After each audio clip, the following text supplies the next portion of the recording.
j'ai pensé vous proposer de lire un livre qui permet justement de s'évader, de prendre le large, parce que par rapport aux événements que nous avons actuellement, je pense que nous avons besoin de rêver, de nous échapper. Alors en fait, j'ai retenu un livre que j'ai lu il y a quelques années, 3-4 ans, et au fond que j'ai retrouvé avec plaisir. Et j'avais envie de partager avec vous un peu ce plaisir. Je veux parler de Soudain le large, qui est un livre en fait de Coin. Alors de Julien de Coin, qu'il ne faut surtout pas confondre avec Didier de Coin, qui, comme vous le savez, fait partie de l'Académie Goncourt, et qui, si ma mémoire est bonne, avait lui-même obtenu le prix Goncourt en 1977. Julien de Coin, par contre, est un jeune auteur qui n'a écrit que 3 ou 4 romans, et qui, à la base, comme métier, est en fait assistant, réalisateur, cinéma-télévision. Ce qui fait que c'est un personnage qui a un œil qui observe. Mais c'est aussi un très grand passionné de la mer. Et au fond, dans son roman, il va nous faire partager sa passion de la mer, mais aussi au fond nous emmener dans une histoire qui est beaucoup plus humaine. Et ça, je crois qu'à notre époque, c'est très important. Le thème est très simple. C'est en fait une jeune femme, Catherine, qui chute dans le port de Cherbourg. Et en fait, elle est repêchée par Charles. Charles va en fait, Charles va nous la récupérer, la mettre dans son bateau, la réchauffer, la soigner. Au bout d'un moment, elle disparaît et il s'est passé une magie, une alchimie entre les deux êtres. Lui l'attend et elle revient. Et à partir de là, ils vont tous les deux vivre une aventure, c'est-à-dire au départ au sol, et puis, comme toute personne, ils se racontent des rêves, et au fond, surtout, de reprendre la mer. Et la mer, ils vont la reprendre, mais d'une manière qu'ils ne s'attendent pas du tout, parce qu'ils vont la reprendre séparément.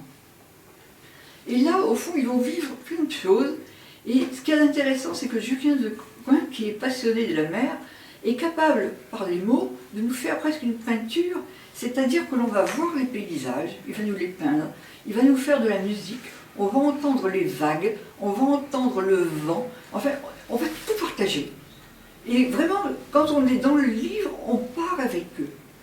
Et puis, il y a une île, en fait, qu'il va nous décrire, parce qu'en fait, il connaît parfaitement le Cotentin, il connaît parfaitement les îles anglo-saxonnes, et au fond, il va nous parler des personnages.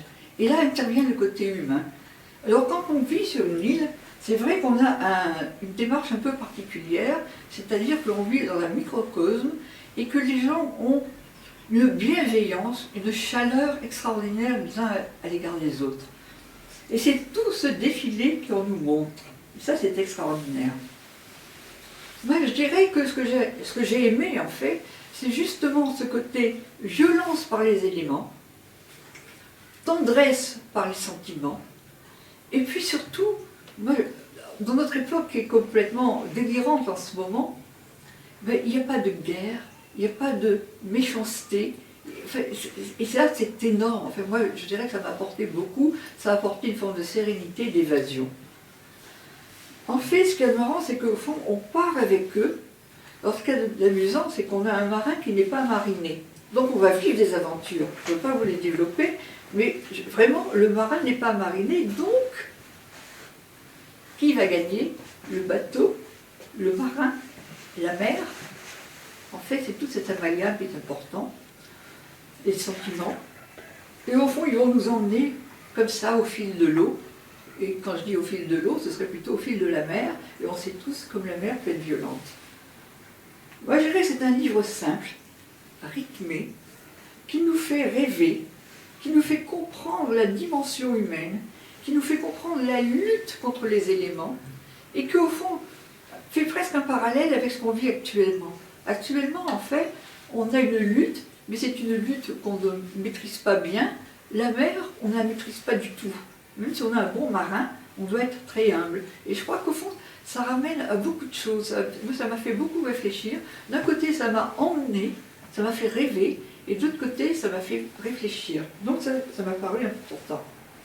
Moi, je dirais en 2 mots, c'est un livre qui a été écrit par un auteur qui est amoureux des mots, amoureux des paysages, amoureux de la mer et amoureux des hommes. Et je trouve que c'est assez extraordinaire de voir que quelqu'un peut, avec des mots, peindre un paysage, peindre des attitudes, peindre des sentiments. Moi, je dirais, pour moi, c'est un peintre de la littérature. Voilà. Donc, je dirais qu'en ce moment, dans d'autres périodes, je pense que c'est un livre qui fait beaucoup de bien.